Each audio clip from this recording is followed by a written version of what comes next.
Hey, what's up, everyone? It's Dave, and we're back with our next Bible reading. We'll be reading out of the English Standard Version again today. All right, and we are in chapter 4 of the book of Joshua. Now, I'm going to try and get this done before people come up in the house again.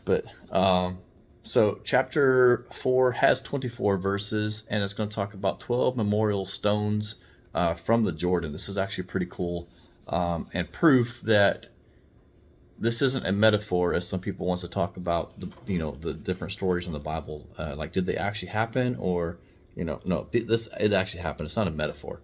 This isn't a parable. All right. So here we go. Oh, remember, if you don't have a Bible, go to Bible.com. You can read for free, or you can download a whole bunch of different apps on your phones or tablets. I use the YouVersion app. I like it a lot. All right. Here we go. When all the nations had finished passing over the Jordan, the Lord said to Joshua, "Take 12 men from the people, from each tribe a man, and command them, saying, Take 12 stones from here out of the midst of the Jordan, from the very place where the priest's feet stood firmly, and bring them over with you, and lay them down in the place where you lodge tonight."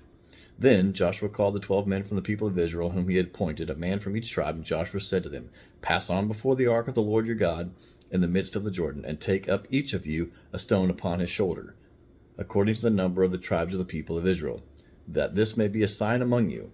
When your children ask in time to come, 'What do those stones mean to you?'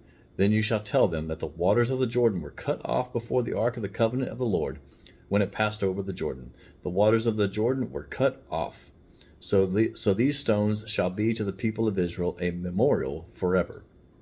And the people of Israel did just as Joshua commanded, and took up 12 stones out of the midst of the Jordan, according to the number of the tribes of the people of Israel, just as the Lord told Joshua. And they carried them over with them to the place where they lodged, and laid them down there. And Joshua set up 12 stones in the midst of the Jordan, in the place where the feet of the priests bearing the ark of the covenant had stood, and they are there to this day. For the priests bearing the ark stood in the midst of the Jordan until everything was finished that the Lord commanded Joshua to tell the people, according to all that Moses had commanded Joshua.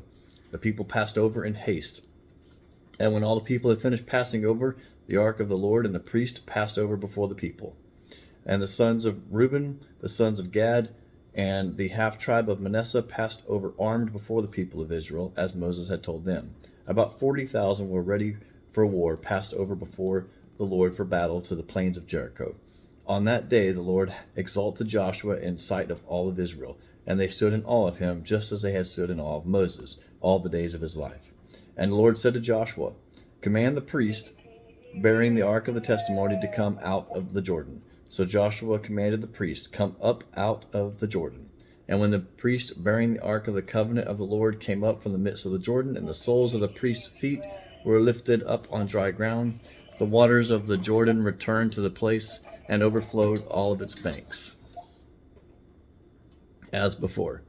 The people came up out of the Jordan on the 10th day of the first month, and they encamped at Gilgal on the east of the border of Jericho. And those 12 stones which they took out of the Jordan, Joshua set up at Gilgal, and said to the people of Israel, "When your children ask their fathers in times to come, 'What do these stones mean?'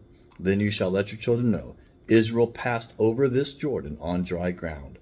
For the Lord your God dried up the waters of the Jordan for you until you passed over, as the Lord your God did to the Red Sea, which he had dried up for us until we passed over, so that all the peoples of the earth may know that the hand of the Lord is mighty, that you may fear the Lord your God forever."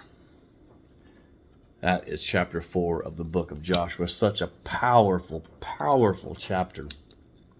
And proof again that our God is a mighty God. He can do all sorts of things, and that not once but twice did he part the water for the children of Israel so that they could cross over and escape. Thanks so much for listening. My dog's getting a little bit impatient down here. So hope you all have an amazing Sunday, and I pray that you do something that blesses someone today. Thanks so much. From Central Texas, and prayers for all the people on the East Coast. There's so much going on right now in this world. Prayers for all of them. I know my family is in South Carolina. They lost power. Some of them are still out of power. There's not a lot of gas. Just a lot of places are not prepared for natural disasters, and God forbid something happens to us on a much larger scale. Anyhow, pray for all those that are affected. Pray for those who lost family because there have been quite a number of people that have passed away due to this horrible hurricane and flash floods and a whole bunch of stuff. So thank you all so much for watching. Please pray for them. And as always, God bless.